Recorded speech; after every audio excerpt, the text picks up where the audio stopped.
শাবান মাসের মধ্য রজনীতে আল্লাহ রাব্বুল আলামিন তার রহমতের দৃষ্টি প্রশস্ত করেন। সুবহানাল্লাহ। আল্লাহ পাক শবে বরাত মানে আমরা যেটা বুঝি প্রচলিত অর্থে লাইলাতুন নিসফু মিনা শাবান, শাবান মাসের মধ্য রজনী, যে 15 শাবানের এই যে রজনী, এই রাতে আল্লাহ রাব্বুল আলামিন তার সৃষ্টির দিকে তার রহমতের দৃষ্টিটা প্রশস্ত করে দেখেন, প্রশস্ত করেন।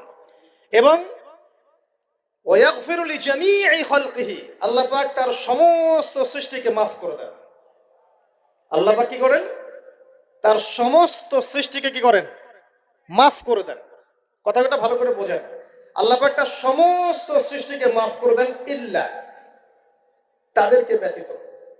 এক, ইল্লা লিমুশরিকিন, এক নাম্বার যে ব্যক্তি মুশরিক, যে শিরক করে আল্লাহর সাথে, যে আল্লাহর সাথে শিরক করে।